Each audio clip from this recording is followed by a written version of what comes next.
किसी की बेटी की इज्जत लूटने वाला संस्कारी हो सकता है जालिम? अगर तेरी बेटी की कोई इज्जत लूटे तो संस्कारी कहेगा तू उसको? कि अगर किसी की बेटी की इज्जत लूटी जाएगी और उसको कहा जाएगा कि क्या तुम राजी हो कि तुम्हारी बेटी की इज्जत लूटी गई, उसकी बेटी को कत्ल कर दिया गया, उसके पेट में जो हमल था वो जाय हो गया, उसको चंद साल के बाद छोड़ दिया जाएगा, तुम राजी हो? तो कोई बाप, कोई माँ, कोई भाई, कोई बहन तैयार नहीं होगी, कोई इंसान तैयार नहीं होगा। थोड़ी देर के लिए भूल जाओ कि वो मुसलमान थी, थोड़ी देर के लिए समझो कि वो हिंदू थी, वो ईसाई थी, सिख थी, वो इंसान थी। और वो जालिमों को जब जेल से छोड़ा गया तो फूल का हार, मिठाइयां बांटी जा रही हैं। ये संस्कार है? तुमने बिल्किस को मुसलमान बना दिया, मुझे उसका गम है। बिल्किस को तुम भारत की बेटी अगर बना लेते तो मुझे गम नहीं होता, मगर तुमने बिल्किस को मुसलमान बना लिया और तुमने बिल्किस की तकलीफ को भुला दिया। प्रधानमंत्री बिल्किस बानो भी आपकी बहन की बेटी है, प्रधानमंत्री बिल्किस बानो भी आपकी भाई की बेटी है। आप नरेंद्र मोदी हैं मगर आप देश के प्रधानमंत्री हैं, आप मुल्क के वजीर आजम हैं। मगर याद रखो, जुल्म एक दिन खत्म होगा इंशाअल्लाह ताला। इसीलिए भी अम्मा हजरत महल ने इस मुल्क के लिए कुर्बानी दी कि उनकी बेटी जिसका नाम बिल्किस बानो है, उसको इज्जत लूटने वालों को छोड़ दिया जाएगा। कौन है बिल्किस बानो? 2002 में बिल्किस बानो को गुजरात के उस प्रोग्राम में, जेनोसाइड में, बिल्किस बानो को उसके पड़ोसियों ने उसकी इज्जत लूटी। वो बिल्किस बानो जो पड़ोसियों को चचा कहती थी, उन चचाओं ने बिल्किस बानो की इज्जत लूटी। वो बिल्किस बानो जिसके हाथ में चूड़ियां थी, उसने उसकी इज्जत लूटने वालों की दुकान से उस वक्त चूड़ियां पहनी हुई थी, उसने उसकी बिल्किस बानो की इज्जत लूटी। बिल्किस बानो हामिला थी जब उसकी इज्जत लूटी गई। बिल्किस बानो की 3 साल की बच्ची थी जिसको उसकी सामने उस 3 साल के बच्ची को लेकर उसके सर को पत्थर से मारकर कत्ल कर दिया गया।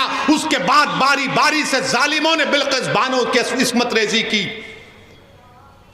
बिल्किस बानो के सामने उसकी मां को और 4 रिश्तेदारों की इज्जत लूट कर उनका कत्ल कर दिया गया।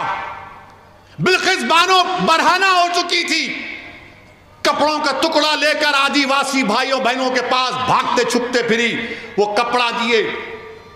बिल्किस बानो के शौहर ने अपनी बीवी को हिम्मत दिलाई। मैं सलाम करता हूं बिल्किस बानो के शौहर को।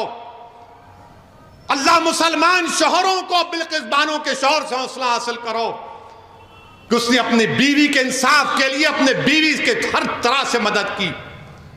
2004 में मुकदमा आयद हुआ।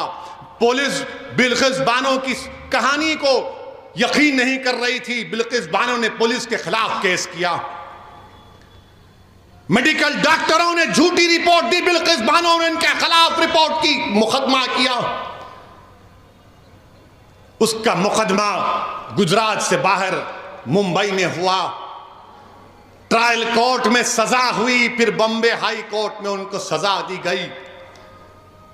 मेरे अजीज दोस्तों और बुजुर्गों, 75 साल की आजादी का अमृत उत्सव मना रहे हैं और भारत की एक बेटी के साथ इस तरह का सलूक कर दिया जाता है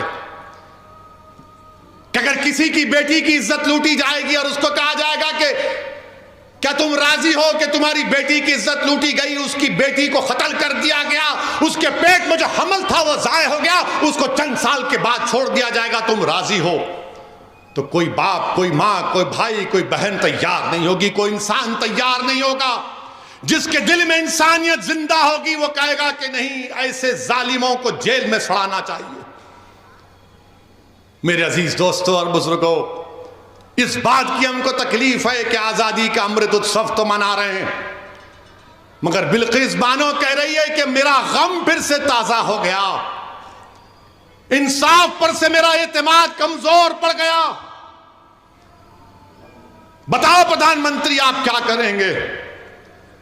और रिव्यू कमेटी जो क्लेमेंसी दी गई सीआरपीसी में है, कानून में गुंजाइश है कि अगर कोई कैदी इतने साल जेल में रहता है तो हुकूमत के पास इख्तियार है। कमेटी बनाई, रिव्यू कमेटी। रिव्यू कमेटी में कौन है? भाजपा के 5 लोग, 2 MLA उसमें, और एक साहब तो गोधरा के ट्रेन के उस वाक़े में प्रोसिक्यूशन के विटनेस थे, वो मौजूद।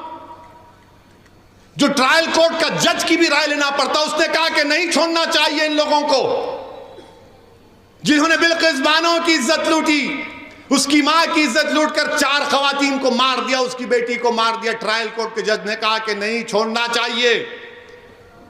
आजादी का अमृत उत्सव मना रहे हैं।